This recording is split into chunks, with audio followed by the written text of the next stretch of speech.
إن الحمد لله إن الحمد لله نحمده ونستعينه ونستغفره ونؤمن به ونتوكل عليه ونعوذ بالله من شرور أنفسنا ومن سيئات أعمالنا.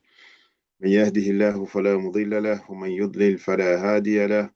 ثم أشهد أن لا إله إلا الله وحده لا شريك له وأشهد أن محمدا عبده ورسوله صلوات الله وسلامه عليه وعلى آله وأتباعه إلى يوم الدين. أما بعد. Baada ya kumshukuru Allah subhanahu wa ta'ala na kumtakia rehma na amani kiongozi wetu, mtume wetu, mwalimu wetu Muhammad sallallahu alaihi wasallam, yeye pamoja na watu wa nyumbani kwake. Tunamshukuru Allah kwa kutupa fursa ya kuwa tena pamoja kwenye platform yetu kwa saa moja ya kukumbushana na kuelimishana kuhusu mambo yetu ya dini. Tunamwomba Mwenyezi Mungu atujalie kuwa miongoni mwa watu wanaosikiliza maneno yake na kuyafuata. Leo insha Allah, ndugu zangu, tunarudi katika zile darasa zetu au mada za tadabbur al-Quran, kumazingatio, kutafakari kuhusu kitabu cha Mwenyezi Mungu Subhanahu wa Ta'ala. Huu ndio ujumbe mkubwa Mwenyezi Mungu aliyotuletea. Anatuomba tukisome, anatuomba tuelewe maana, lakini vile vile anatuambia, anatukumbusha mara nyingi, afala yatadabbaruna al-Quran, je, hawazingatii, hawatafakari kuhusu Qur'ani, kuhusu ujumbe. Kwa hiyo kusoma ni vizuri, kuhifadhi ni vizuri, kuelewa maana ni vizuri, lakini kuzingatia ujumbe uliokuwa ndani ya message za Mwenyezi Mungu.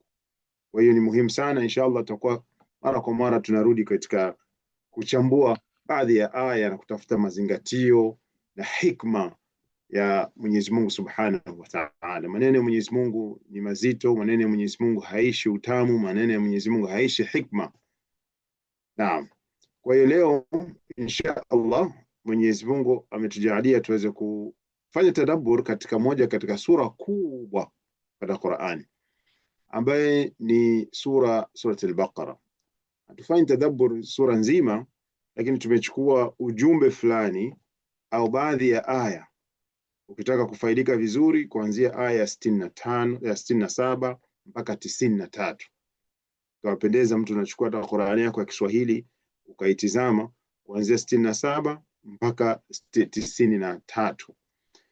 Hapa katika surat al-Baqara, tunajua hii surat al-Baqara ndio sura iliyokuwa ndefu katika Qur'ani. Alafu tunakuta kuna hadithi zimeelezwa, kuna story zimeelezwa ndani ya sura hiyo, na mara nyingi Mwenyezi Mungu huwa anatupigia mifano ya story mbalimbali katika Qur'ani. Katika hikma ya uzungumzaji au kupeleka message, unapeleka message kupitia vile story. Sasa Mwenyezi Mungu huwa anatupa story nyingi, na anatuambia katika Qur'ani kwamba laqad kana fi qasasihim ibra liuli al-albab, hakika katika simulizi za watu waliotangulia, mitume waliopita zamani, kuna mazingatio kwa wale wenye busara, kwenye akili. Kwa hiyo kila mara ukisikia katika Qur'ani kuna kisa cha Musa, kuna kisa cha Firaun, kuna kisa cha Qaum Lut, kuna mazingatio. Sio tu story Mwenyezi Mungu anatupa, bali kuna mazingatio fulani, kuna hikma fulani, kuna mafunzo fulani ambayo tunakufaidika. Kwa hiyo kila tunaposoma kisa, basi lazima kuna mazingatio. Sasa katika Qur'ani, katika sura hii, surat al-Baqara, kuna kisa kikubwa cha Nabii Musa ambaye ndio mtume amezungumzwa sana katika Qur'ani. Kuna kisa cha Firaun, kuna kisa cha mtu mmoja anaitwa Samiri, kuna kisa cha ng'ombe, kuna kisa cha ndama. Sasa lazima tujiulize, hao walifanya nini hao Bani Israeli ambao wamezungumzwa sana katika Qur'ani? Sio tu katika Baqara, lakini kaizungumza katika baadhi ya sura tofauti, lakini katika Baqara kaichukua nafasi kubwa sana na kuipa jina kama hilo. Kwa hiyo ni Allah anataka tukufundisha kitu gani katika visa hivyo, katika maisha hao Bani Israeli? Anatuambia katika Qur'ani, sal Bani Israel kam atainahum min ayatin bayyina, ulizeni Bani Israeli. Anamwambia Mtume sallallahu alaihi wasallam, lakini anatuambia na vile sisi ulizeni, lakini sio kuwauliza bali someni visa vya Banu Israil, vya wana wa Israeli, uone upate faida iliyokuwa kubwa. Yani Mwenyezi Mungu anatu point, nendeni someni visa, matukio yao. Katika matukio yao kuna mazingatio yaliyokuwa makubwa. Kwa hiyo ndio maana leo insha Allah hatutasoma historia tu, bali tutajifunza jinsi historia hiyo ya Banu Israil inavyotuongoza sisi katika maisha yetu ya leo hivi sasa. Kaumu zote, yani ukirejea katika historia ya Banu Israil, kuna mafunzo ambayo yatatusaidia mimi na wewe katika maisha yetu ya kila siku. So hii sio tu simulizi ya kihistoria, bali ni kama vile ni kioo cha kujiangalia sisi wenyewe eh? Ni simulizi inayotuuliza maswali muhimu. Je, moyo wako umejifunga kwa Allah subhanahu wa ta'ala, au moyo wako umejifunga kwenye kitu kingine au vitu vingine? Kwa hiyo kabla hatujaingia katika hilo, inshallah, hebu turudi katika sura al-Baqara kidogo, kwamba ni sura ndefu katika sura zote za Qur'an. Ukifungua mshafu baada ya al-Fatiha, alhamdu, inaanza sura al-Baqara, ina aya 286. Ndio sura ndefu. Ndani ya sura humo kuna sheria nyingi za Kiislamu. Kuna sheria za Kiislamu, kuna mambo ya tauhidi, kuna mambo ya imani, kuna mambo ya ibada, kuna mambo ya familia, kuna mambo ya biashara, kuna mambo ya vita, kuna mambo ya jamii na maadili katika sura hiyo. Sasa mambo yote haya katika sura hii moja, lakini Mwenyezi Mungu hakuita kwamba ni suratu tauhid au suratu sala au suratu ya sharia au suratu la, ameita kwamba ni suratul Baqara. Na baada maana ya Baqara maana yake ni sura ya ng'ombe. Baqara ni ng'ombe, sura ikaitwa sura ya ng'ombe. Sasa lazima ujiulize, hivi kwa nini sura ndefu katika Qur'ani ambayo ina ujumbe mzito, ambayo imegusa mambo mengi katika sheria ya dini, inapewa jina la ng'ombe? Kwa nini? Je, ng'ombe ana umuhimu gani katika sura hiyo ndefu katika Qur'ani mpaka sura ikaitwa hivyo? Je, ni kwa sababu ng'ombe ndiye mhusika mkuu katika sura? La, ng'ombe sio mhusika mkuu. Kisa cha ng'ombe utakiona tu kiko kuanzia aya 67 mpaka 73, kidogo tu imezungumzwa, lakini Allah akakifanya kisa hicho kuipa jina la ng'ombe sura nzima.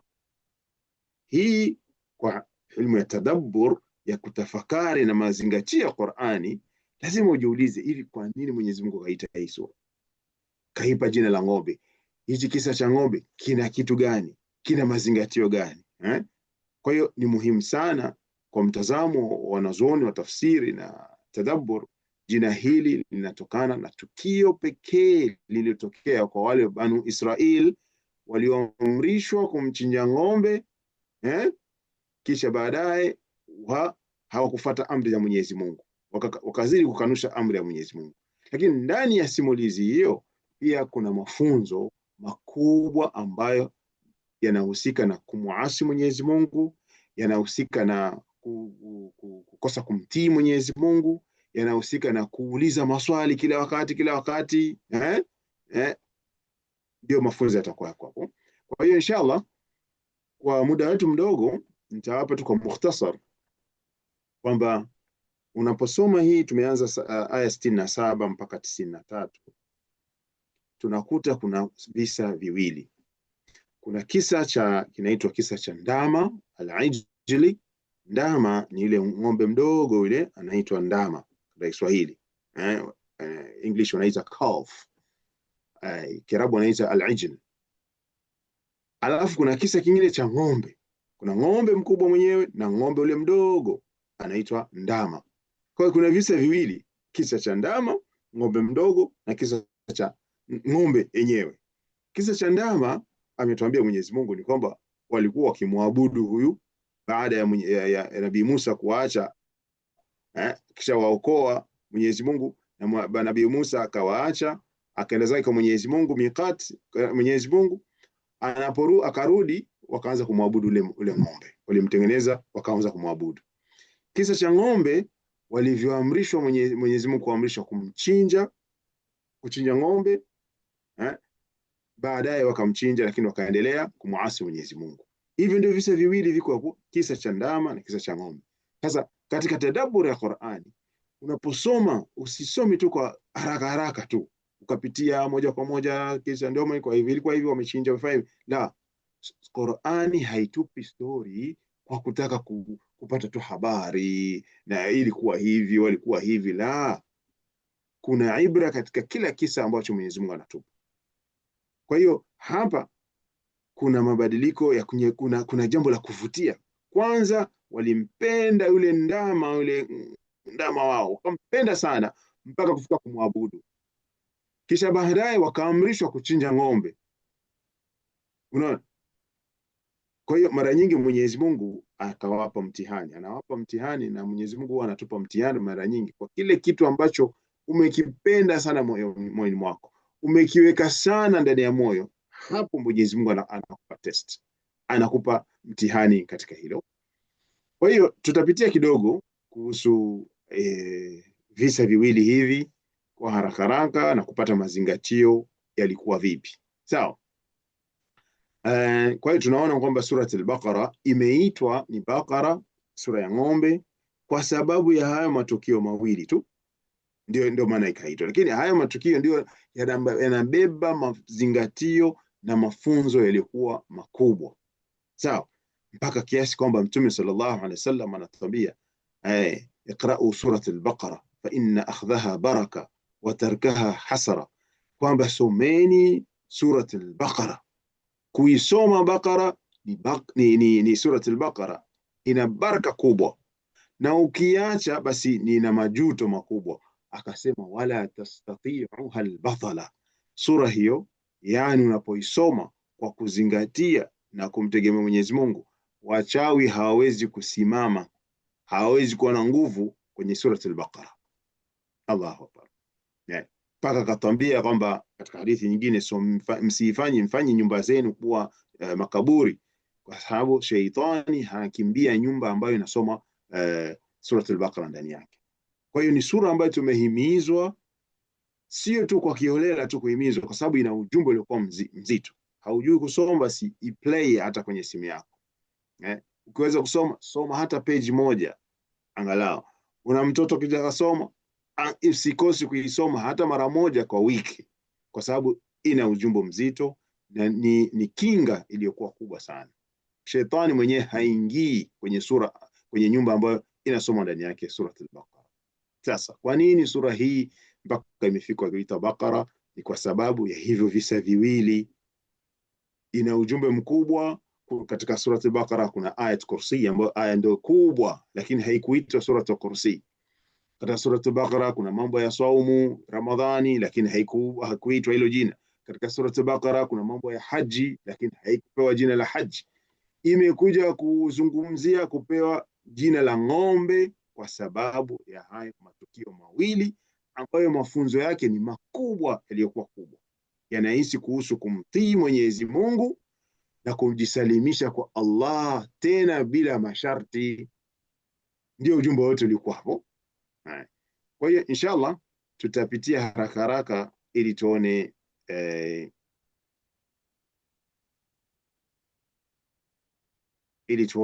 vile Mwenyezi Mungu anatuambia katika surati hiyo inshallah. Naam.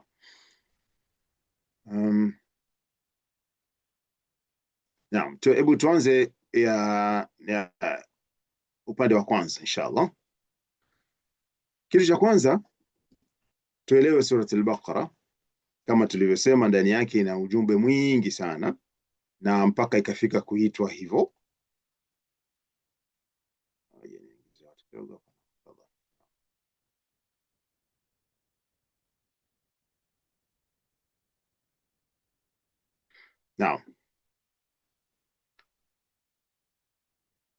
Naam. Kidogo kuhusu Banu Israil. Yaani unaanza surat al-Baqara mwanzo tu kuanzia aya ya kwanza mpaka aya karibu ya 29. Imezungumzia uumbaji wa Adamu na utukufu na vile alivyomuasi Ibilisi, akamwasi Mwenyezi Mungu na nini, malaika walivyoamrishwa kumsujudia Adam sijida ya heshima, lakini kuanzia aya ya 30 na ngapi 40 mpaka katikati ya surat al-Baqara, yani aya 143 yote inazungumzia ni kisa cha Banu Israil. Sasa jiulize, hao Banu Israili wana nini jamani, na ni watu gani? Kwa ufupi, Banu Israili mkisikia wana wa Israel, mpaka Mwenyezi Mungu atuambia someni visa vyao, someni historia zao, someni visa walivyofanya Hawa ni watu ambao wenye asili kihistoria ni kwamba ni nabii, wametokana na nabii Yaqub alayhi salatu wassalam. Yeye alikuwa na watoto 12 nabii Yaqub. Jina lake alikuwa akiitwa Yaqub, lakini jina lake lingine alikuwa akiitwa Israel.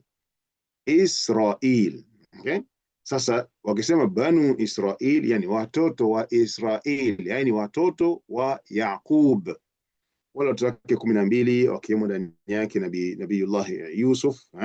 Baada ya Yusuf tunajua kwamba alikuwa Misri, Egypt, akawa waziri pale. Familia yake iliendelea wakahama pale, waliishi hapo, na baada ya Yusufu pakaja mafirauni wengine na nini, mpaka wakajikuta Bani Israeli wameishi sana pale sehemu ya Misri. Na Wafirauni ile ni title, pakaja Firauni huyu na Firauni huyu, mpaka ikafika kipindi cha Nabiyullahi Musa alayhi salatu wassalam, ambao ndio Firauni wa Musa amezungumza sana. Na huyu kazi yake alikuwa akiwatesa sana wa Banu Israili. Qur'an inatuambia sana, yudhabbihu abnaahum wa yastahi nisaahum, alikuwa akiwachinja watoto wa kiume na waacha wa kike, yani alifanyia maudhi alikuwa makubwa sana. Baadaye Allah subhanahu wa ta'ala akamtuma Musa alayhi salatu wassalam kuja kuwaokoa na kumwambia kwamba amface Firaun na kuweza kumwambia awache huru Banu Israil. Hiyo tunajua hiyo historia. Wakati Mwenyezi Mungu alimwamrisha toka na Banu Israili asubuhi alfajiri mapema waende nao sehemu ya Palestine, akatoka na kwenda kupita katika njia ya bahari Red Sea na kucross bahari mpaka kwenda hao. Mwenyezi Mungu amewatesa Firauni amewatesa, akawaokoa, kwenda na Musa, kafika mbele kuna bahari. Mwenyezi Mungu kwa miujiza yake wale wakaona sasa bahari mbele yetu kuna bahari, na Firauni na jeshi lake linawafuata nyuma. Wakasema kwa Musa, ya Allah, ya Musa, inna la mudrakun, sisi sasa hakika tumeshapatikana, nyuma yetu Firauni na majeshi yake, hatuna jeshi, hatuna chochote, na mbele kuna bahari, tutapita vipi? Lakini Musa kwa sababu ni mtume wa Mungu na Mwenyezi Mungu ndio akampa ile amri, fanya jambo hili, na hakika Mwenyezi Mungu akishakuamrisha amri na wewe ukajielekeza kwake atakuokoa. Kwa hiyo Musa akawa hana tatizo, anasema kalla inna ma'i rabbi sayahdin, mimi na Mola wangu lazima atanielekeza, ataniongoza tu. Sawa. Kwa hiyo Mwenyezi Mungu akawafanyia miujiza maarufu. Ya miujiza tunaisikia kwamba alimwambia Musa apige fimbo yake na bahari kupasuka na Banu Israili wakapita. Sawa, wakapita na Firauni akaja kupita, akagharikishwa na Mwenyezi Mungu, ndio ikawa mwisho wake. Sasa Mwenyezi Mungu hapa la kuzingatia unaposoma kisa kama hichi kwamba Mwenyezi Mungu au walikuwa wanateseka, Mwenyezi Mungu kawaokoa, anaonyesha miracle, yani miujiza.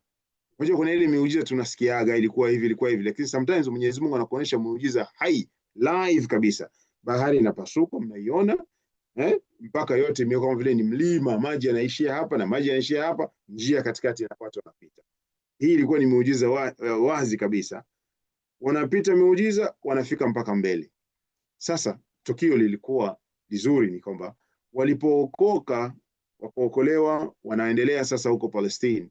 Hapo mwanzo tu unaona vile mwanadamu anakupa, Mwenyezi Mungu anakupa neema, anakuokoa kwenye maradhi yako, anakuokoa ulikuwa hauna kwenye biashara yako, anakupa katika siha, anakuokoa kwenye kila jambo.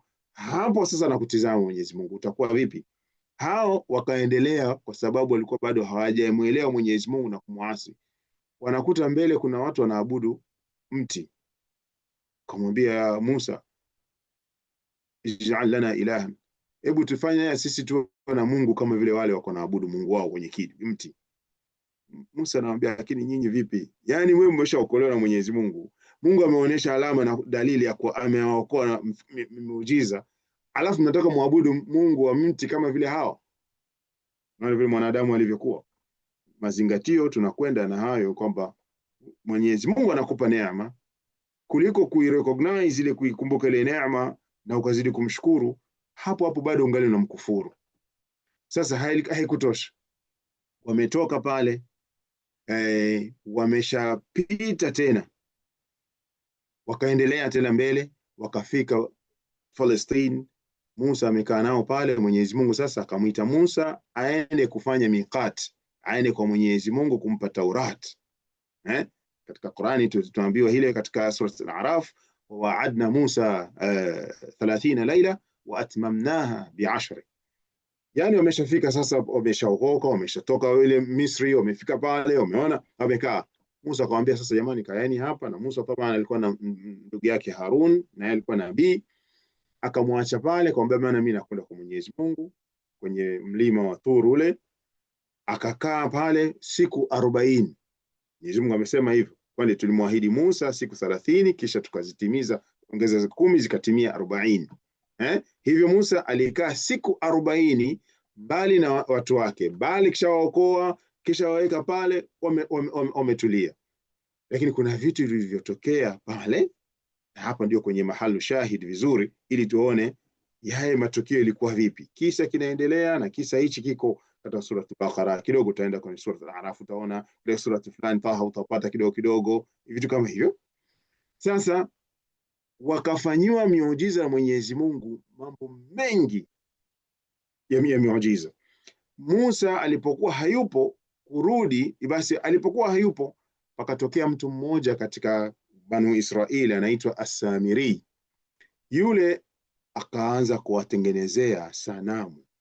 Akatafuta sanamu moja nzuri, katengeneza sanamu kama vile ng'ombe, yani shakli yake kama ng'ombe, alafu akaipamba na dhahabu, kama ni ng'ombe nzuri anapendeza wa dhahabu, lakini ng'ombe kidogo kidogo, ndio maana kikaitwa al-ajla.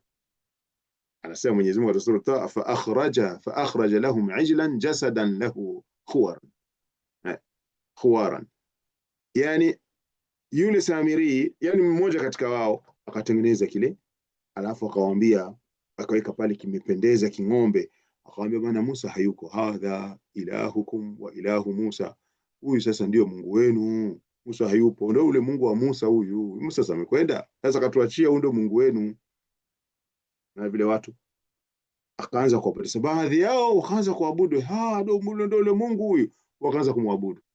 Wakaanza kuabudu ile sanamu, limekaa limependeza, limekaa kabisa gold, yani dhahabu, lakini ni fomu ya ng'ombe. Sasa jiulize hapa, kwa nini walianguka kwenye ibada ya ndama? Hawa ni watu wameona miujiza Mwenyezi Mungu kwa kutoka kwa watu wako wakoa, lakini hawakukumbuka hilo jambo, wanaenda kuabudu ng'ombe. Sasa wakaanza kumwabudu. Huku mbele huko, wakati wanaokoa walimwambia Musa, ij'al lana ilahan kama lahu aliha, kitengenezee na sisi Mungu kama vile wale wana Mungu wao. Baada ya hapo tena wameenda kuabudu ng'ombe. Tazama katika sura Al-Baqara, ukisoma sura Al-Baqara kuna sehemu inapita ya banu Israil, ya banu Israil, enyi watu wa Israeli, enyi wana wa Israeli. Mara nyingi Mwenyezi Mungu ana repeat hivyo, ana repeat. Ni kwa sababu gani? Mimi na wewe tunaposoma, haya ni miaka elfu na imepita, lakini hapa anatuambia tusome ili tuzingatie. Huenda na mimi na wewe tukao kwenye situation kama wale bani Israeli. Mungu amekupa neema, kuliko kushukuru neema, wewe unakanusha neema za Mwenyezi Mungu. Kuliko kunusha, sehemu nyingi anakuambia inni faddaltukum ala alalamin, mimi hakika Mwenyezi Mungu nimewafadhilisheni nyinyi wana Israeli kuliko watu wengine. Sasa kuliko kufanya hivyo kuweza kumtii Mwenyezi Mungu, wanazidi kumkanusha Mwenyezi Mungu. Sasa palitokea tukio katika kuabudu ile ng'ombe. Sio tu kuiabudu, wakaipenda, yani wakaitia moyo katika nyoyo zao kuipenda ile ng'ombe kabisa. Mpaka wakati Musa alirudi akakuta hali kama ile, akazungumza na ndugu yake Harun, kwa nini umewaacha? Akasema bwana, sio mimi, hao wamefanya hivi wamefanya hivi. Kwa ile situation ikawa ni situation kubwa sana. Sasa Mwenyezi Mungu ana hikma katika kila maisha yako unayofanya. Wewe unafanya shughuli zako, wewe unafanya hivi, kumbuka kuna Mwenyezi Mungu ndiye anaendesha maisha yetu. Usitafakari yoyote katika kuna wakati Mwenyezi Mungu hayupo wala nini, ni wewe mwenyewe akili yako, la, unaendeshwa na Allah subhanahu wa ta'ala. Mwenyezi Mungu akafanya tukio moja litokee pale. Hilo tukio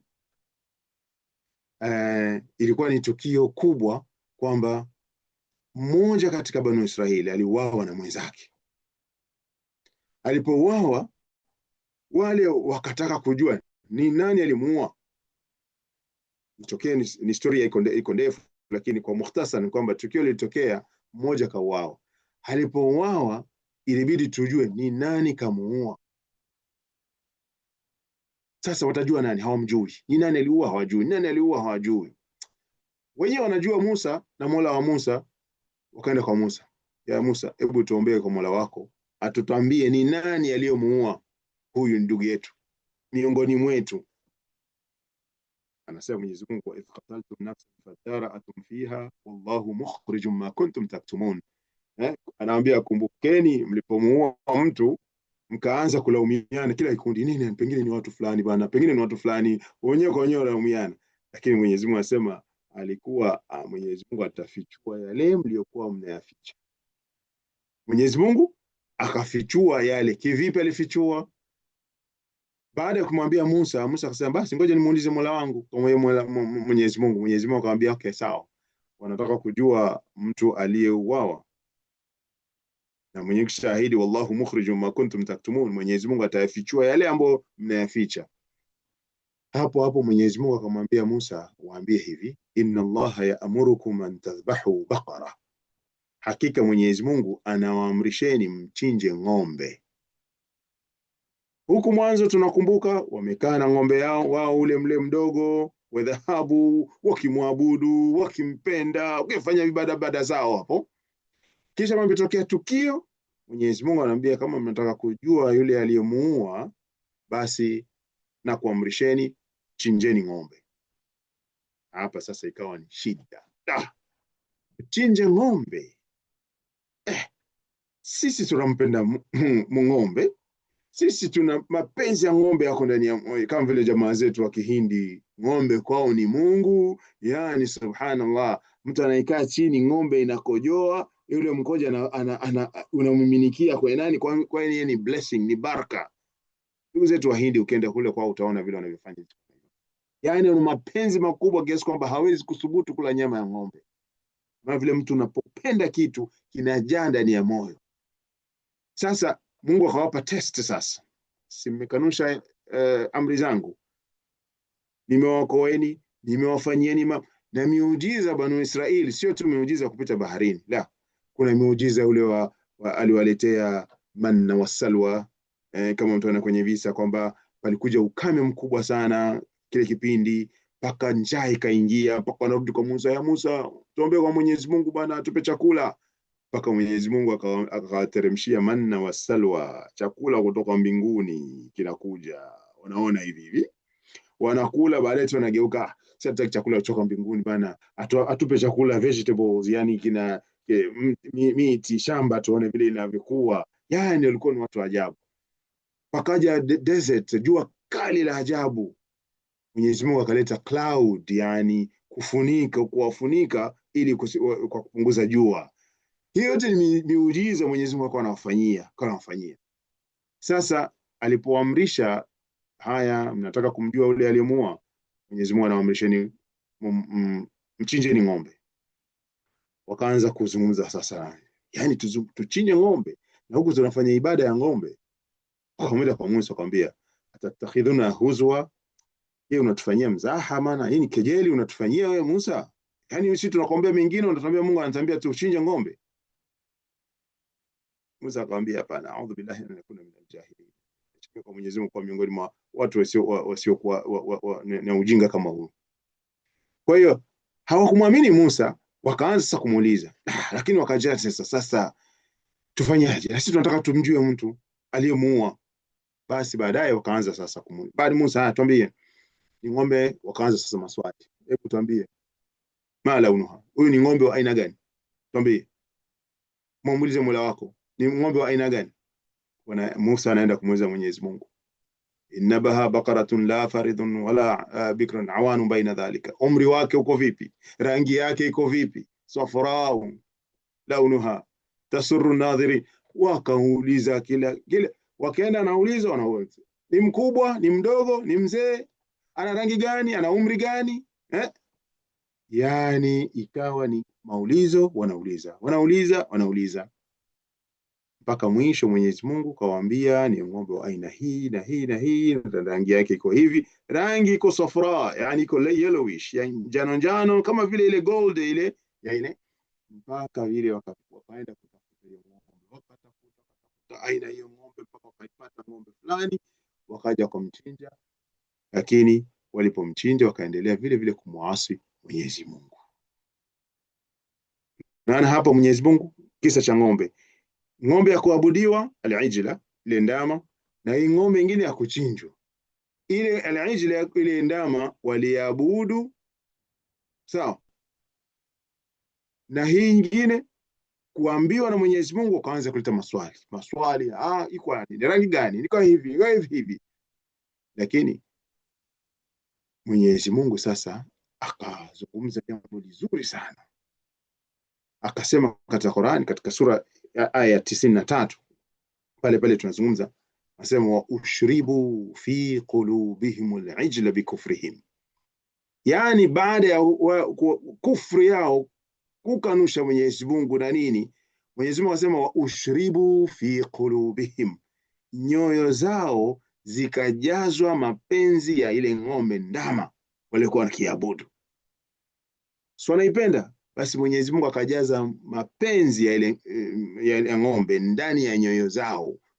Lugha aliyotumia Mwenyezi Mungu ni ushribu, yani kama vile wananyweshwa mapenzi ya ng'ombe ndani ya nyoyo zao. Kwa sababu gani? Ya kufuru yao, ile kumkufuru Mwenyezi Mungu. Hapa sasa ndio kunakuja kisa, mazingatio yanakuja. Walipofanya hivyo, qalu, wakaanza kusema sawa bana, sami'na wa asaina, basi tumesikia, lakini tunaendelea kumuasi Mwenyezi Mungu, huyo Mungu wako. Kwa sababu walikuwa wakimwambia Musa, ud'u lana rabbak, tuombee kwa Mola wako, sio Mola wetu, Mola wako. Wewe ndio unajifanya mtume, wewe ndio unajifanya, sisi kuna watu wanao unajifanya shekhe sana, au unajifanya mwalimu sana, basi haya niombee kwa Mwenyezi Mungu. Kuna lugha kama hizo tunazo miongoni mwa wetu. Unapompa mawaidha kidogo, anambia wewe unajifanya shekhe, unajifanya mwalimu, unajifanya ndio taqi dini, haya basi niombee kwa Mwenyezi Mungu. Bani Israeli walikuwa na tabia kama hizo, wanaenda kwa Musa, wana shida, wanamwasi Mwenyezi Mungu, pakitokea jambo wanarudi kwa Musa, ud'u lana rabbak, hebu tuombee kwa Mola wako, pana Mola wetu. Sasa mwisho Mwenyezi Mungu katia ndani ya nyoyo zao yale mapenzi ya ng'ombe, kufika kumwabudu, ni kama vile ndani ya moyo wako, alafu unakunywa maji, unamiminia ndani ya moyo maji yanapita katika kila kiungo chako. Sasa na wenyewe ilikuwa ushribu, wakanyweshwa mapenzi ya ng'ombe ndani ya nyoyo zao, na wakasema qalu sami'na wa asaina, tumesikia yote unatuambia Musa, na tunakataa na tunazidi kumwasi wewe Mola wako. Hapa ndio kwenye mahali shahidi, hapa ndio kwenye mazingatio yanakuja. Kisa cha ng'ombe na hili ndama yote yametokea, na Mwenyezi Mungu kumbe ilikuwa ni test. Baada ya kukupa neema, anakutest kwa kitu ambacho umekiweka moyoni mwako, umekipenda sana mpaka umekivaa ndani ya moyo, yani umependa kwa mapenzi ya kupitiliza. Hicho kitu Mwenyezi Mungu anakupa test yako, anakupa mtihani. Kwa hiyo hafuoni moyo sasa moyo usiotaka kutii, utafuta maswali. Unajua bana, mimi nitaswali bana, mimi hijabu bana, nchi za Europe hivi hijabu unafunga tu kidogo hivi na inatosha tu. Lakini sasa unaanza kuuliza maswali, unaanza kujibiza maswali ili kujipa hoja kwa sababu mbele ya haki ya Mwenyezi Mungu, mbele ya amri ya Mwenyezi Mungu. Amri ya Mwenyezi Mungu haina kupelekwa huku na huku. Wewe Mwenyezi Mungu katika sura hiyo hiyo Baqara, mwisho wa sura, ona hikma ya Mwenyezi Mungu. Ukisoma surati Baqara aya ya mwisho 285, qalu sami'na wa ata'na. Wale waumini wa kweli ni wale watu ambao wanasema sami'na, tumesikia na tumetii. Hao ndio waumini wa kweli. Wale Banu Israili wale wanasema sami'na wa asaina, tumesikia na tuna muasi Mwenyezi Mungu. Ndio tofauti hapo katika maneno. Tumesikia na tumekataa, hatutii. Wengine tumesikia na tumetii. Hapa katika saikolojia kuna kitu wanaita attachment. Yani mtu, kila mwanadamu ana kitu inaitwa attachment. Yani unakuwa uko attached na jambo fulani ambalo unalipenda sana. Inaweza kuwa ni familia yako, inaweza kuwa ni kazi yako, inaweza kuwa ni elimu yako, inaweza kuwa ni gari yako, inaweza kuwa ni mwanao, inaweza kuwa chochote kile. Unakipenda. Wala sio makosa. Wala sio makosa. Qur'ani inatuonyesha kwamba kwa unapopenda jambo fulani ukaliweka moyoni, tatizo lisiji kuwa hili likakufanya sami'na wa asaina. Usilipendi kiasi kwamba ukasikia maneno ya Mwenyezi Mungu ukayaasi kwa sababu hayako sambamba na lile jambo lako ambalo unalipenda au na lile jambo ambalo unalipenda. Hapo ndio kuna tafakari. Leo Mwenyezi Mungu anaweza kutuambia, hatuambii tuchinje ng'ombe, la. Lakini Mwenyezi Mungu anaweza kutuambia simamisheni swala. Haya, utajibu aje? Sami'na wa asaina au sami'na wa ataina? Nimesikia na tumetii na tunapinga, au umesikia na pale pale unafuata. Mwenyezi Mungu anaweza kutuamrisha, anatuamrisha tutoe zaka. Je, uko vipi katika haya mambo mawili? Kundi la sami'na wa asaina au sami'na wa ataina? Mwenyezi Mungu anatuamrisha kivazi, uvae kivazi cha Kiislamu, mwanamke wa Kiislamu uvae kivazi cha heshima, dini. Je, utakuwa kwenye kundi gani? Tumesikia na tumekanusha, au nimesikia na nimetii? Tunaweza kuamrishwa na Mwenyezi Mungu.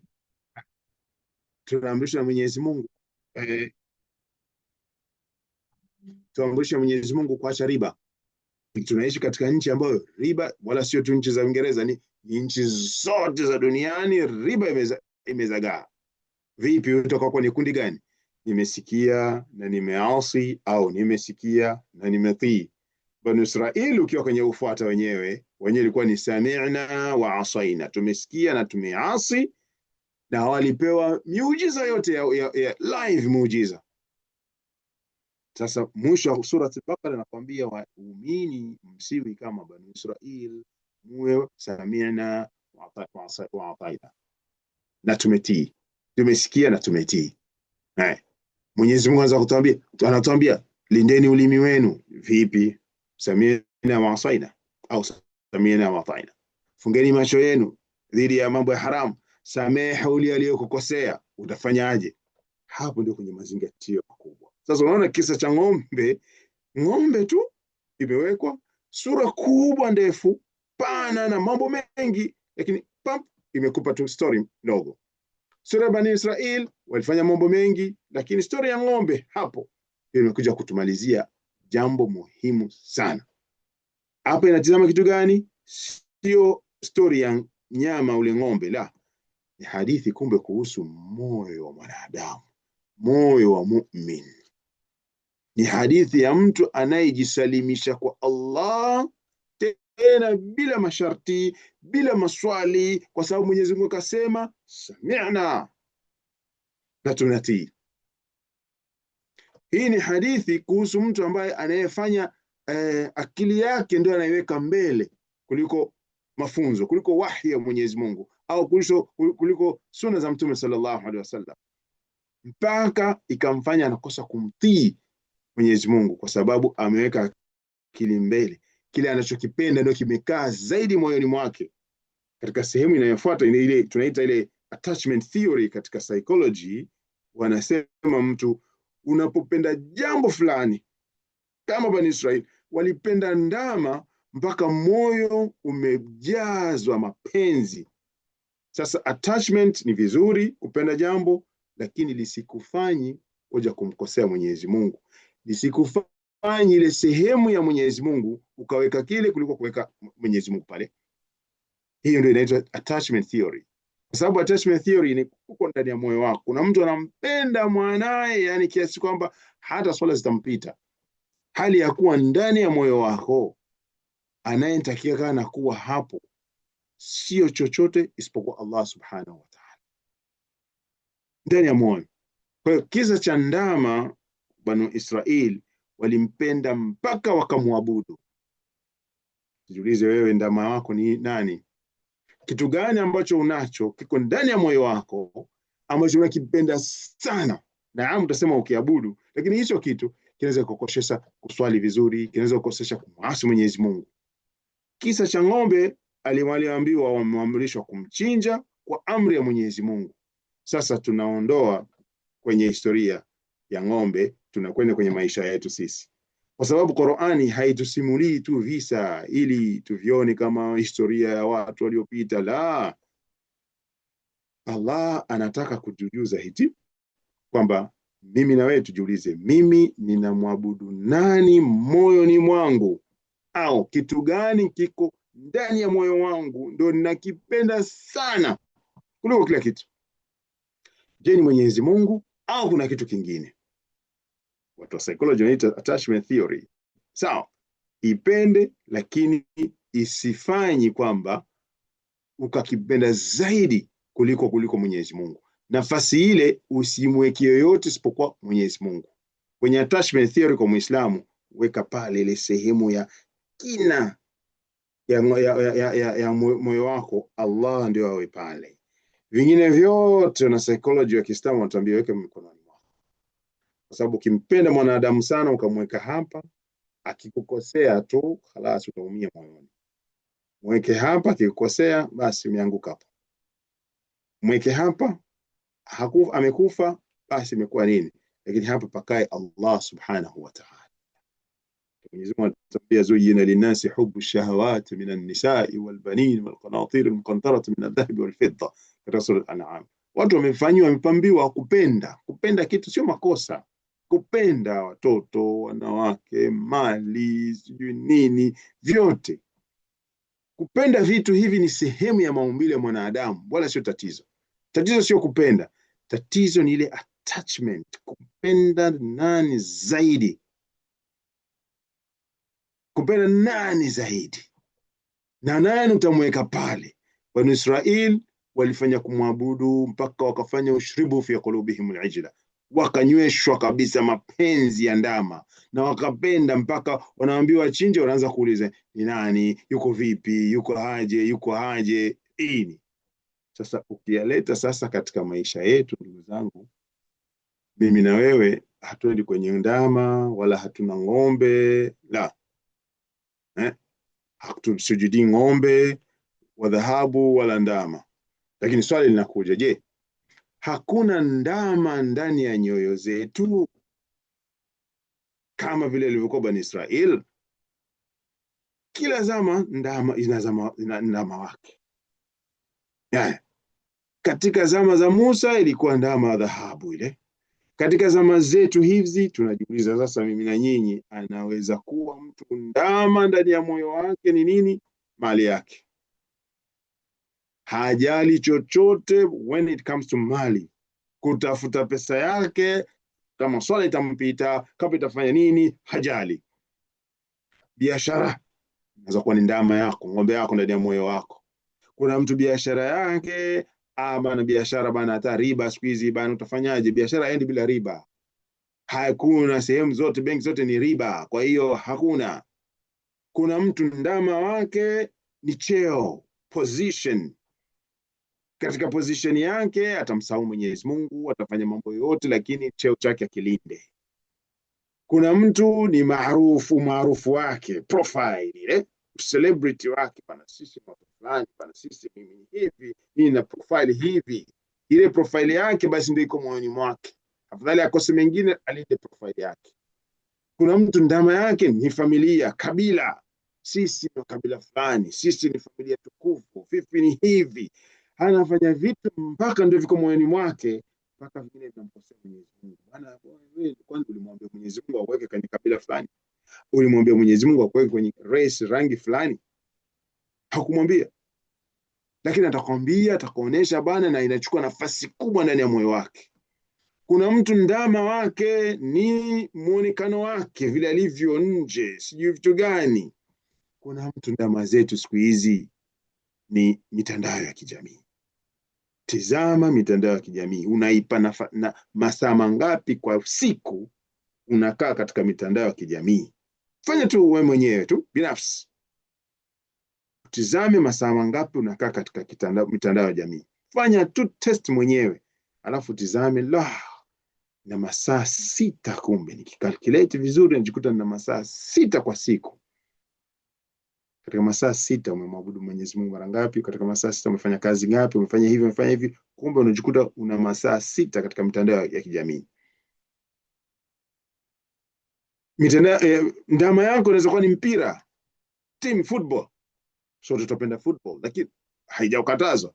Lakini ukishaifanya football na timu zako za mpira, ndio inachukua nafasi ya maisha yako makubwa. Maana yake hapo hata swala zikupite, hasa dini, umeshaingia kwamba umekuwa kama Bani Israeli, washribu fi qulubihim al-ajla.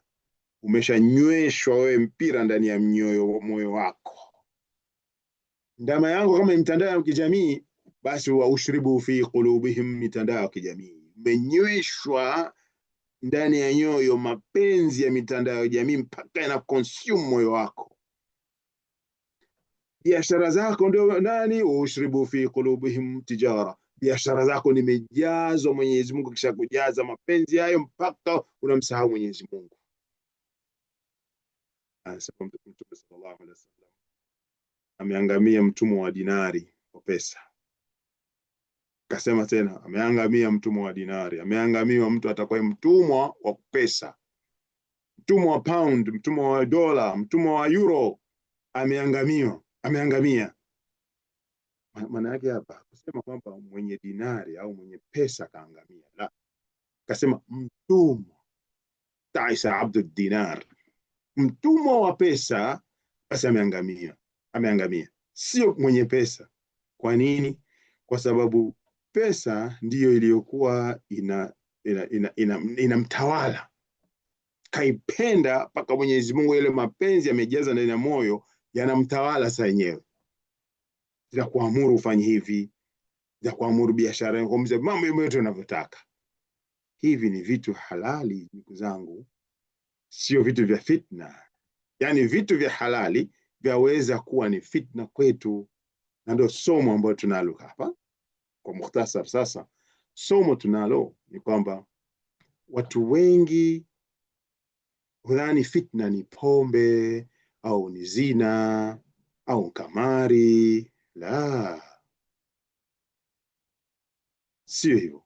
Mungu anatuambia, inama amwalukum wa auladukum fitna, hakika mali zenu, watoto ni mitihani kwenu. Katika sura At-Taghabun, mali sio haramu, watoto sio haramu, lakini wanaweza kuwa mtihani kwako pale utawaweka kwenye attachment ndani ya moyo. Sehemu ya kaya Mwenyezi Mungu kamweka mtoto, sehemu ya kaya Mwenyezi Mungu kaweka biashara, kaweka mali zako, yaweza kuwa mahalali. Kama vile Bani Israeli ndani ya nyoyo zao waliweka ng'ombe, kuipenda mpaka kuiabudu, mpaka wanaambiwa bana chinjeni. Tusichinjaje, iko hivi. Ya ayyuhalladhina amanu la tulhikum amwalukum wala auladukum an dhikrillah. Mwenyezi Mungu anatuambia hivyo, enyi mlioamini, mali zenu, watoto wasikushughulisheni sana mpaka kuja kumsahau Mwenyezi Mungu.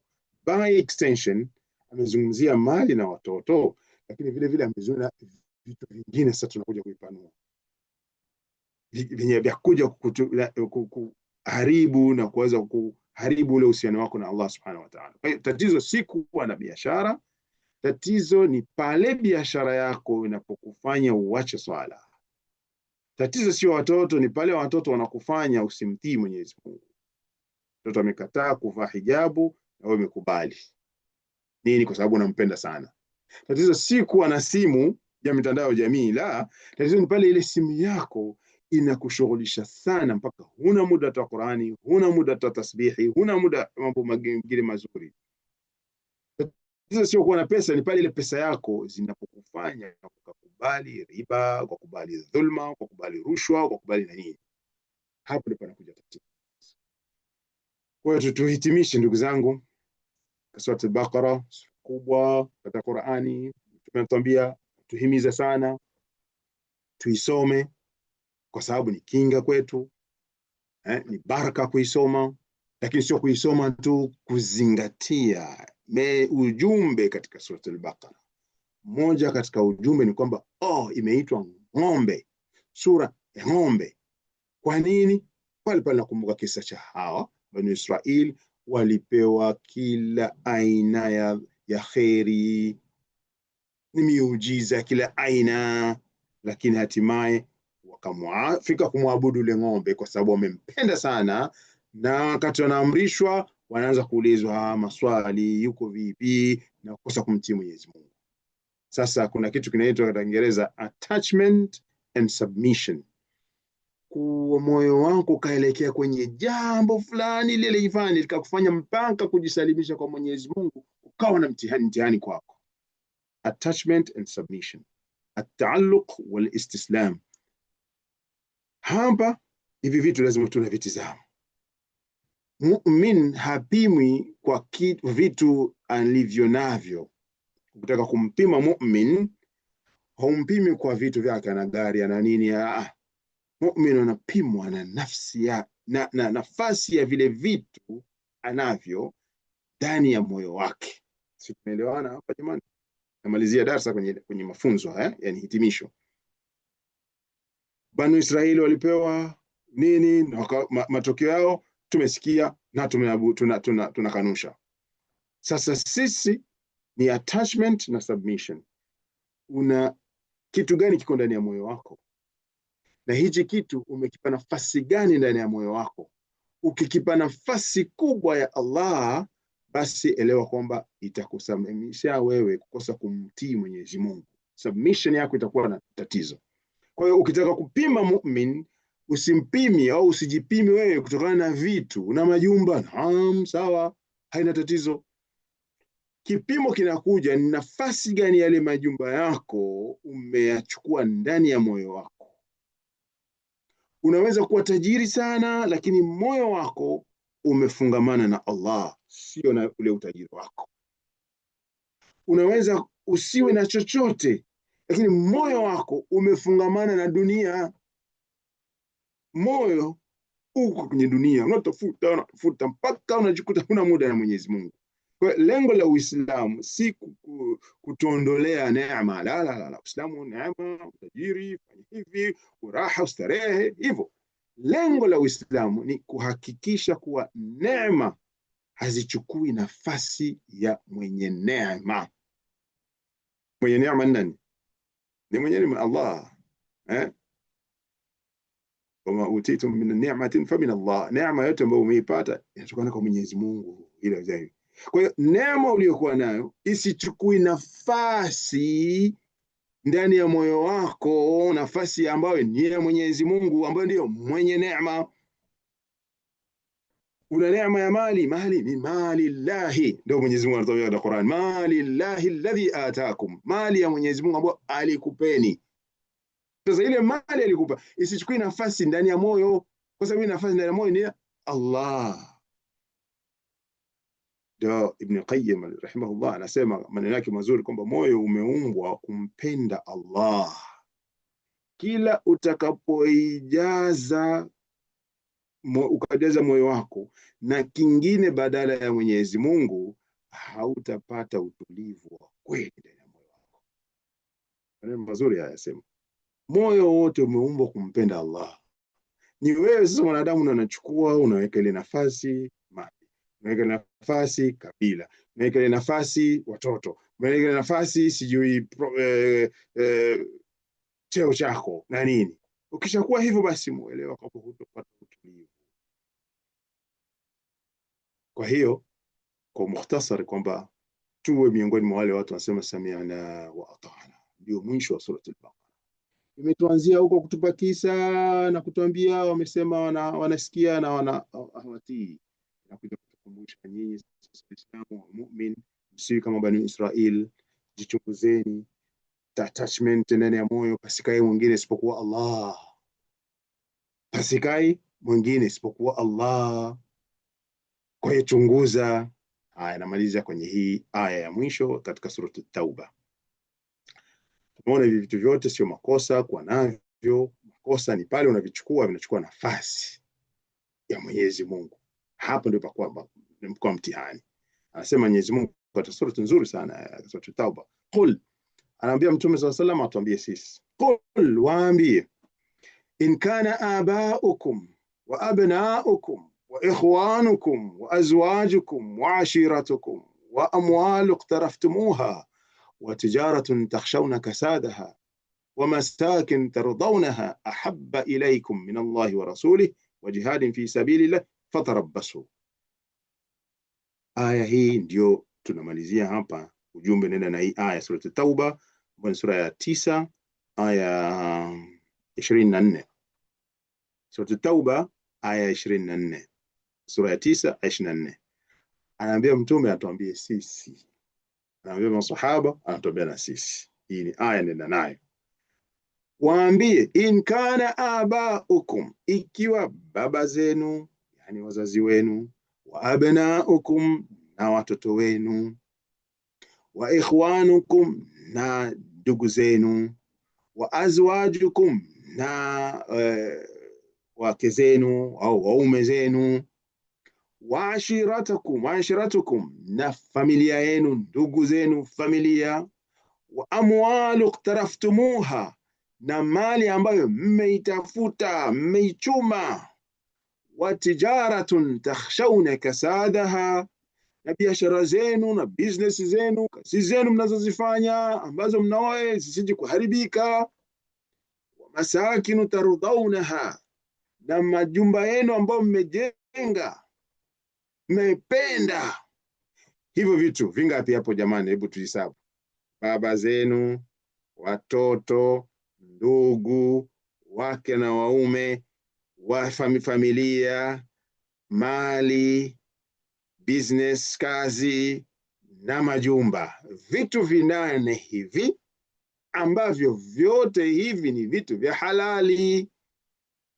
Lakini anasema ikiwa hivi vitu vinane ahabba ilaikum, ni bora kwenu, mnavipenda zaidi, minallahi, zaidi kuliko Mwenyezi Mungu na mtume wake, na jihadi na juhudi katika njia ya Mwenyezi Mungu, basi fatarabbasu, msubiri hukumu ya Mwenyezi Mungu itakayokuja. Hatujakatazwa watoto, maba, wasa, nini, mali, tutakatazwa. Lakini tatizo linakuwa nini? Inaanza pale vitu hivi vinane mtavipenda nafasi ahabba ilaikum min Allah, mnavipa sasa ile attachment katika moyo zaidi ya Mwenyezi Mungu, kama vile Bani Israeli walifanya. Hapo sasa subirini hukumu ya Mwenyezi Mungu itakayokuja. Mtakuja kuwa kama wale wa ushribu fi qulubihim al-ijla, walinyweshwa mapenzi ya ndama. Utakuja kunyweshwa mapenzi ya watoto, utakuja kunyweshwa mapenzi, utakuja kunyweshwa mapenzi ya watoto, utakuja kunyweshwa mapenzi ya pesa, utakuja kunyweshwa mapenzi ya vitu mbalimbali.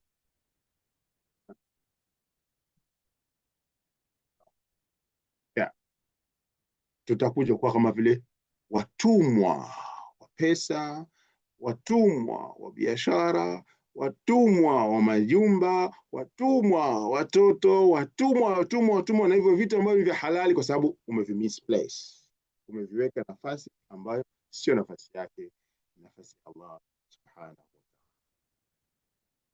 Nafikiri haya yanatosha. Inshallah tumuombe Mwenyezi Mungu atujalie kuwa miongoni mwa wale wanasikiliza maneno yake na kuyafuata. Tumwombe Mwenyezi Mungu atujalie kuwa miongoni mwa wale wenye kuzingatia na kuzidi kutafakari ujumbe wa Qur'ani, maneno ya Qur'ani ambayo hayana mwisho, hayana yani faida yake ni kubwa zaidi. Kwa hiyo Mwenyezi Mungu atujalie kuwa ni watu wenye kurejea katika Qur'ani yake, sio kuisoma tu na kuhifadhi, bali kwenda kwenye maana na kwenda kuzingatia ujumbe wake.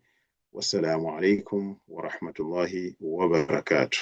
Kama kuna swali lolote inshallah unaweza kuuliza ili tubaki katika mada yetu hii inshallah. Natumai kama mukhtasari mdogo unaweza kuwa umesaidia katika kuelewa hii sura. Kila unapoisikia wewe kumbuka kisa cha ng'ombe, na ng'ombe ni kwamba ilikuwa mtihani kwa Banu Israel, waliipenda sana. Kisa hapo Mwenyezi Mungu akawapa mtihani katika kile kitu anachokipenda. Kwa hiyo ikawa utiifu wao kwa mbaya, ile attachment ikasababisha kumtii Mwenyezi Mungu kwa taabu. Attachment and submission. Sasa na sisi vile vile hatuna ng'ombe, hatuna ile ndama, lakini tunaweza tukuta kuna vitu vingine ambavyo tumevipenda zaidi, na Mwenyezi Mungu katika hivyo vitu akakupa mtihani. Umependa watoto sana, akakupa mtihani kwa watoto. Umependa mali yako sana, akakupa mtihani katika mali. Umependa nyumba zako sana, akakupa mtihani katika nyumba zako. Ndivyo Mwenyezi Mungu anafanya ili atizame utamtii yeye au utabadilisha nafasi inshallah. Naam. Kama kuna swali lolote inshallah au yote anza kuwa na fikra kuchangia, nakaribishwa.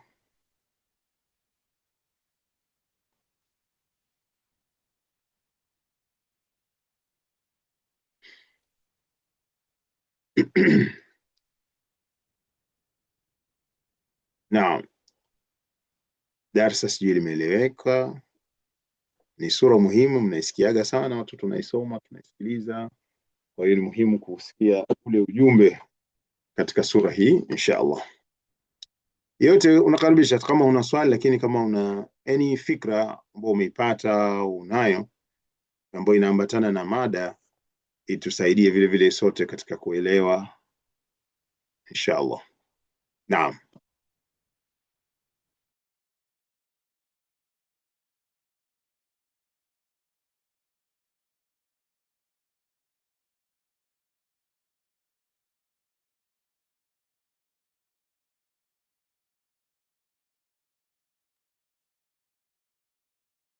نعم يا إخوان.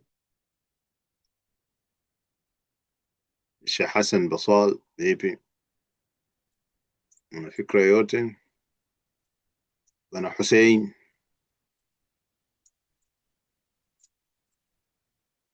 Nasr, napochangia natusaidia kuona kwamba tumeelewa, au pengine unaweza kuleta jambo ambalo likawa ni faida kwetu sote inshallah. Kwa hiyo sisi kuuliza.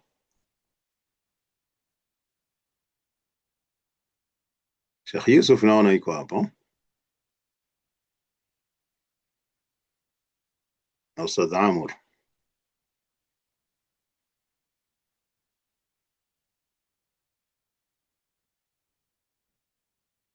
نعم أختي yuko hapo, Sudais Bi Farida, tafadhali kama kuna swali lolote au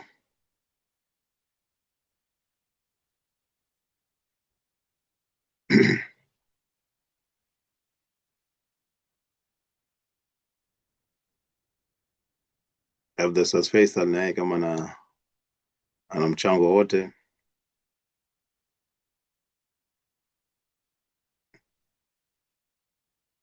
Au darasa likueleweka vizuri jamani?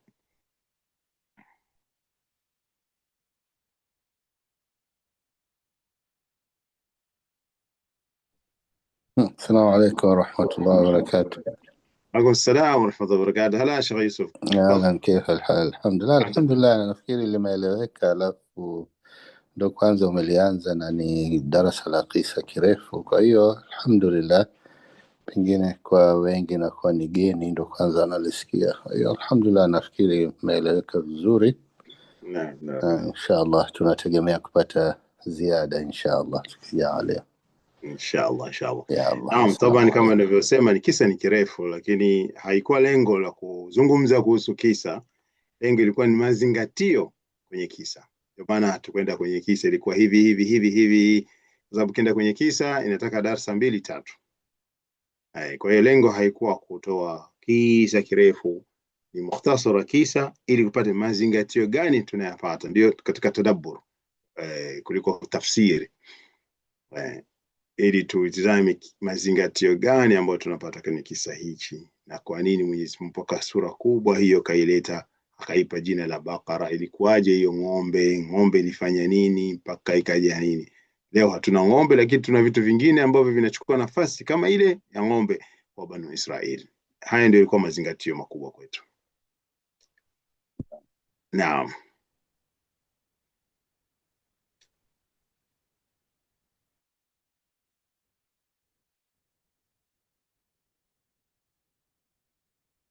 Naam.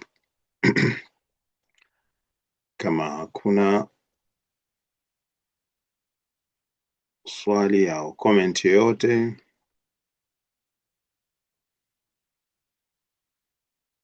Sheikh Hassan Baswali, nilikuwa najua utaleta comment, maana upo.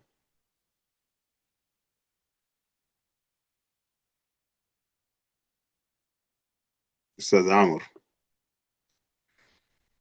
نعم بسم الله الرحمن الرحيم. السلام عليكم ورحمة الله وبركاته.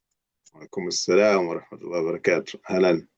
نعم الحمد لله رب العالمين والصلاة والسلام على أشرف الأنبياء والمرسلين سيدنا محمد صلى الله عليه wasallam. Amma baad, ama kwa hakika nimeingia kwa sababu nilikuwa na darasa lingine nikajikuta nimechelewa sana, lakini kwa dakika chache tu ambazo nizo kutana nazo ulipokuwa umegusia sana suala la kama mfano wa kubweteka katika maisha yetu sisi, tukajisahau kwamba sisi ni binadamu na tumepewa masuhulia katika maisha yetu, katika familia zetu, katika kila jambo ambalo sisi kama ni Waislamu ambao tunalitegemea kwamba hili ndio litakamfurahisha Allah na hili litakamchukiza Allah. Kwa hiyo tujipange vipi katika malezi na kuangalia jamii zetu katika mustakabali mzima wa maisha yetu mpaka pale Mwenyezi Mungu atakapotuchukua. Kwa uchache tu ni hayo, kwa sababu mengi amenipita, nilikuwa kwenye darasa lingine. Tafadhali. Shukran. Allah fik. Darasa na mazingatio makubwa ni kwamba sisi kama wazazi tunaishi katika hizi nchi, tunayo Qur'ani ndio inatuongoza. Qur'ani inasema ni kitabu, sio kitabu cha kusomwa tu, la, ni kitabu cha kusomwa, naam, kusikiliza sawa, lakini kitabu anasema kitabu cha reflection and guidance, ni kitabu cha kutafakari, kupata mazingatio na kupata mwongozo, ndio Qur'ani. Sasa tunapoishi katika hizi nchi tumezungukwa na hivi vitu ambavyo Mwenyezi Mungu havitaja hapa. Hivi vitu vinaweza vikatupoteza. Haya mambo manane ambayo yamesomwa katika sura Tauba. Hivi vitu mkiviweka sehemu ya Mwenyezi Mungu, mkavipenda sana, wewe utaona unapenda, kumbe umefika kupenda mpaka unaabudu, lakini hujijua kama unaabudu. Kama vile Bani Israeli walifika kupenda ile ndama mpaka kufika kuiabudu, ikasababisha kukosa kumtii Mwenyezi Mungu. Na sisi tutajikuta tumeingia katika mkumbo huo. Tumezungukwa na system ambazo haramu zimejaa nyingi sana. Kwa hiyo ni wewe kutizama nafasi gani nitaweka hivi vitu katika maisha yangu au katika moyo wangu, kwa sababu kila moyo una ndama, una kitu ambacho iko mutaalliq, umependa zaidi. Kila moyo, kama vile Bani Israeli vile, kila moyo una bakara wake, una ng'ombe wake ambayo imekaa moyoni. Kwa hiyo furaha na mafanikio ya kweli ni pale tunapomtoa kila mshindani wa Allah ndani ya moyo wako. Pale sehemu ya moyo ni sehemu ya Allah, sio sehemu ya mke, sio sehemu ya mume, sio sehemu ya mtoto, sio sehemu ya mali, sio sehemu ya rangi, sio sehemu ya pesa, sio sehemu ya chochote, Allah. Sasa mtihani mkubwa tunao sio mtihani wa vitu, mtihani mkubwa ni wa moyo. Ile sehemu, the inner side of your heart, pale pakae Allah pekee, pasiji rival. Kama vile Mungu anasema kuna watu minan nasi man yattakhidhu min duni llahi andada, kuna watu wanachukua badala ya Mwenyezi Mungu miungu mingine. Zamani ilikuwa na Mungu unamwabudu, sasa leo sio miungu mingine tu utakao unamweka pale, unamwabudu la, lakini anasema yuhibbunahum kahubbillah, unamweka mtoto ndani ya moyo, unampenda kama vile mapenzi ya Mwenyezi Mungu. Unamweka mke mume sehemu ya moyo wako, ukampenda kama vile mapenzi ya Mwenyezi Mungu. Ukaweka mali yako na business yako moyoni, ukayapenda kama vile mapenzi ya Mwenyezi Mungu. Hapo ndo panakuja tatizo. Hapo umefanya rivalry, yani nafasi sasa mashindano ya Mwenyezi Mungu na kitu kingine. Mwenyezi Mungu hataki yeye akae sehemu na kitu kingine, ataka yeye peke yake pale ndio akongoze. Sami'na, umesikia venye amekwambia na umemtii, ndio anataka hapo. So ili ile mapenzi ya Mwenyezi Mungu yabaki kuwa ya kwanza ndani ya nani, hapo ndipo tauhidi inakuwa hai na utiifu unakuwa rahisi. Ndio mtihani ambao tuko nao, ndio mtihani mkubwa, na ndio mafunzo ya mwisho katika sura hii, Suratul Baqara. Tuondoe ndama ndani ya nyoyo zetu, tuondoe vyote ambavyo vitakaa pale. Kwa tiba hapa inatupa za Suratul Baqara kuimarisha tauhid, akae Mwenyezi Mungu peke yake. Safisha moyo, tubu, toa kwa dhati kabisa. Dumu katika dhikri, kwa sababu pale dhikri iko moyoni, hapa ndio basi panaleta rutba ya moyo wako. Dumu katika Qur'ani, kwa sababu Qur'an ndio inakupa uhai wa kukumbuka hivi visa kwa nini, inakupa maelekezo, inakupa mazingatio, inakupa mwongozo. Zidisha dua sehemu yake ni moyoni, kwa sababu kuzidi kuistighfar nini na kujifunza kujitoa kwa ajili ya Mwenyezi Mungu. Toa muda wako, toa mali yako, nini kwa ajili ya Mwenyezi Mungu. Huo ndio mtihani ambao tuko nao, na ndio mafunzo ambayo mazingatio tunatoka nayo. Inshallah Mwenyezi Mungu atubariki sote, tujalie katika yale machache haya tuyazingatie, tujalie kuweza kuwaelekeza watoto wetu, kwa sababu sisi tukishaongoka, tukishajua, ndio tutawaelekeza watoto vizuri. Kama sisi hatujaelewa haya vizuri, watoto wetu wamezaliwa katika hizi nchi, wenyewe wataona kama ni halali kila kitu. Riba ni halali, sijui ni halali, social media lazima ina limit yake. Sasa haya mafunzo uzuri wake sisi tukiyazingatia, ndio tuwe na vikao na watoto, kuzungumza, debate kidogo, mambo yako aje, hali ya mazungumzo yako aje, mazingira yetu yako vipi. Sio tu watoto kuwapa chakula, la, sio tu watoto kupeleka skuli, sio tu watoto kuwapeleka madrasa, lakini vile vile vikao vya familia katika kuzungumzia challenges kidogo ambazo zipo katika mazingira, na kuwapa dozi ya ilmu kwamba hapana, Mwenyezi Mungu ndiye anatuendesha, sio serikali wala sio nini. Hivi ndio vinatusaidia, na hasa walimu wa madrasa tunawahimiza sana kuweka hizi changamoto vile vile katika darasa katika topic katika watoto madrasa. Sio kuwasomesha tu kuhifadhi Qur'ani, la, ni vizuri kuhifadhi Qur'ani, ni vizuri kusoma, lakini kuonesha vile vina changamoto ambayo imetuzunguka. Otherwise mtoto ataona kama kazi yangu bana, no, lazima nifanye. Haujakatazwa kazi, lakini kazi isifiki ikachukua nafasi ya Mwenyezi Mungu mpaka ukamkosea Mwenyezi Mungu, kukosa time za ibada. Hivi ndio vitu ambavyo sisi tukivielewa tupass kwa watoto. Na vipi? Kwa vikao vya familia, na kuzungumza nao na kuwasikiliza na nini. Haya ndio education ambayo uweza kuwapa watoto wetu inshallah. Naam. Mwenyezi Mungu atubariki sote, tujalie kuwa miongoni mwa alladhina yastami'una alqawla fayattabi'una ahsana. Tujalie Mwenyezi Mungu kukutana tena katika darasa lijalo Jumapili ijayo inshallah. Tutakuwa tuna mada katika mada zetu na maukti, pengine tutawafahamisha inshallah. Wassalamu alaikum wa rahmatullahi wa barakatuh.